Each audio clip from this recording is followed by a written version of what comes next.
Assassin's Creed is back after a 2-year absence with Origins. This latest title, developed by Ubisoft Montreal over a 4-year period, changes the setting to ancient Egypt, with a world that's about 4 times bigger than that of Black Flag, along with reworking the core gameplay mechanics in areas such as combat and how the mission structure is handled, in addition to delivering visual upgrades in a number of areas. It sounds like there's been a pretty big upgrade here, and on first impressions, from a visual perspective, there's definitely an improvement over Syndicate. The lighting appears fuller with more ambient light sources in play, draw distances are definitely fleshed out with less in the way of pop-up, and there's a sense that we're looking at one of the most detailed Assassin's Creed titles yet, although in terms of sheer density, it doesn't match the incredibly complex streets of Paris seen in Unity.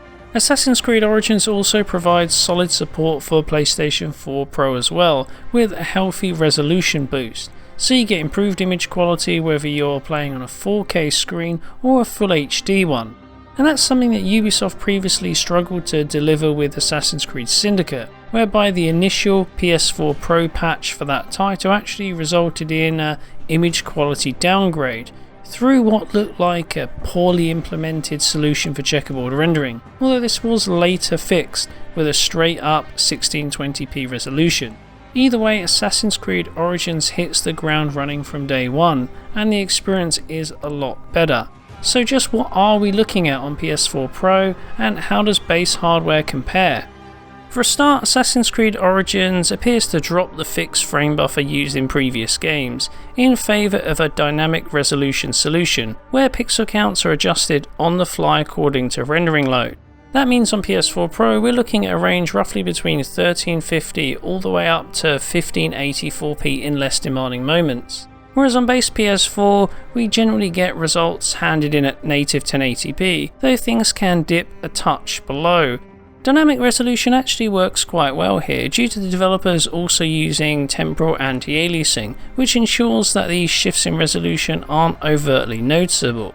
Curiously, we noticed what looked like evidence of checkerboarding artifacts across furs and feathers. However, it's possible that this is actually artifacts caused by the temporal anti-aliasing resolve, as all other signs point to the game using straight up dynamic res without any checkerboarding shenanigans in order to boost pixel counts.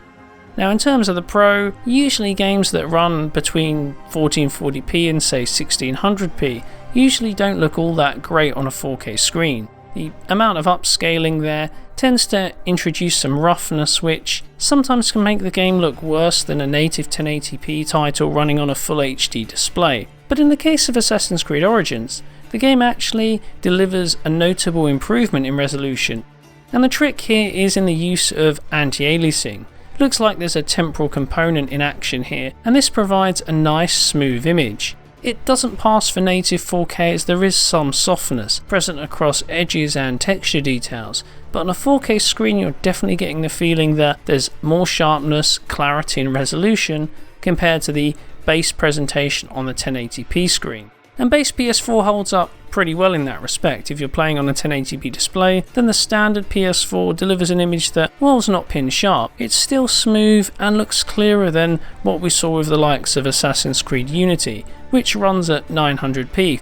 So whether you're playing on a 4K or 1080p screen, Origins generally looks very good from a resolution standpoint. But what else can the Pro deliver? Well, to be honest, in terms of core visual feature set, both Pro and base PS4 are basically identical, though that's not to say the Pro's resolution boost can't deliver improvements here. Take the texture details for example. While the artwork is the same across base and Pro, moving up the pixel count on Pro allows more details to be extracted from some pretty finely detailed texture work. So you're definitely getting a lot more out of the artwork, and the extra level of clarity is definitely noticeable across things like the intricate threading on character clothing, which really stands out a lot more prominently on PS4 Pro. Curiously, we also noticed occasional scenes where texture quality was simply better on Pro in general, particularly on some characters during cutscenes. However, it appears this could be a streaming bug, as the level of detail is otherwise identical elsewhere when comparing the core assets. Either way, it seems that if you want to get the most detail from the game, then the PS4 Pro is the way to go. Likewise, things such as texture filtering and bitmaps are also handled with more precision on the Pro. The increased pixel count means that there's more samples used when filtering between different bitmaps. So while anisotropic filtering is the same, you're still getting clearer details on the Pro. Essentially, while the core artwork is the same across both consoles, the increase in pixel count at least ensures that we're always getting the highest quality assets at any given time. It's not a major upgrade, but it's certainly something that adds a little more clarity and refinement to the detailed look of the game. And this is also true when playing on a 1080p display as well. Origin on the Pro uses super sampling when hooked up to full HD screens, resulting in improved image quality over base hardware. Whereas the game looks a little soft on the standard PS4, playing on the Pro delivers a similar level of sharpness to that of a native presentation, but with the additional layer of anti-aliasing on top, meaning we get more clarity to various elements across the entire game, whether it's the finely detailed texture work across character clothing to extremely small details set far off into the distance. Of course, not all of the benefits of running at ultra high pixel counts come through when playing on a 1080p screen via super sampling. Elements such as the improvement in texture filtering resolve isn't quite as noticeable here, but at least overall image quality is given a boost over the standard PS4, and when you're playing on a large HD TV, that's definitely something that will count. Aside from that, the presentation looks pretty identical. In some scenes, the use of ambient occlusion looks to be slightly improved on the Pro, although as we're looking at a dynamic time of day cycle, it's possible that differences in lighting could be causing the variances we see here, even though the cutscenes are supposed to be fixed to specific times of day. Perhaps we're looking at just a slight tweak to the effect on the Pro. Graphical quality generally holds up very well across base hardware and PS4 Pro, but what about performance? This is one area of the Assassin's Creed series that has been, well, really up and down depending on what installment you play. It was very solid in Black Flag, but absolutely crippled at points in Unity, where the ridiculous NPC count into the hundreds pushed console CPUs to breaking point, with frame rates dropping down below 20 FPS at points. It really wasn't great. Whereas on Syndicate, the visual downgrade allowed generally a much smoother experience closer to the 30 FPS target. Well, with Origins, things are looking a lot better than Unity, although it's fair to say that we're not getting a completely locked 30 FPS experience all round. To start, let's look at PlayStation 4 Pro. It's fair to say that the game does hold 30 frames per second for quite a significant amount of time. Less complex scenes generally don't cause the game much in the way of trouble, so we can explore a fair bit of the environment, engage in some combat without performance really being impacted. So it's pretty smooth, right? Well, not all the time. Thing is, when we venture into more detailed scenes, such as riding through a village where it's surrounded by a multitude of buildings, lots of alpha-based plants and foliage, and of course NPCs, then performance tends to fall below the desired target of 30 FPS. Now the actual frame rates don't appear that bad, but what's kind of annoying is the unevenness. If you look at the frame time graph, we're looking at metrics going from 33 milliseconds down to say 55 milliseconds, back and forth, and this creates an annoying stutter that can sometimes look and feel worse than it actually is. And this can not only occur when riding through more complex environments, but when scaling the rooftops or generally going into areas that's more dense in terms of population and detail. Which means that over the course of the game, gameplay can feel a little bit uneven. It's smooth at 30 FPS at points, and then at other times not so much. Now performance is certainly not ideal, and at times it really feels that this aspect of the game has taken a step back from Assassin's Creed Syndicate in this regard. Of course, it's worth bearing in mind that we are looking at a more graphically enriched title that also features a more complex world simulation as well, meaning that the engine is simply having to work much harder to deliver that 30 FPS update we'd expect.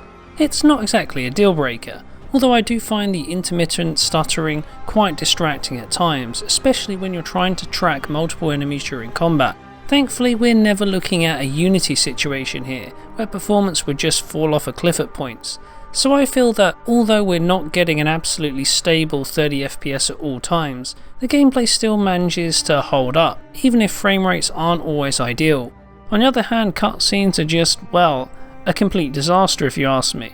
Performance fails to hit 30 FPS pretty much consistently, and as you can see here, things don't look very smooth at all. There's a lot of judder, and it kind of takes you away from the cinematic nature of these scenes. And this is disappointing given the excellent motion capture work and general performances on offer.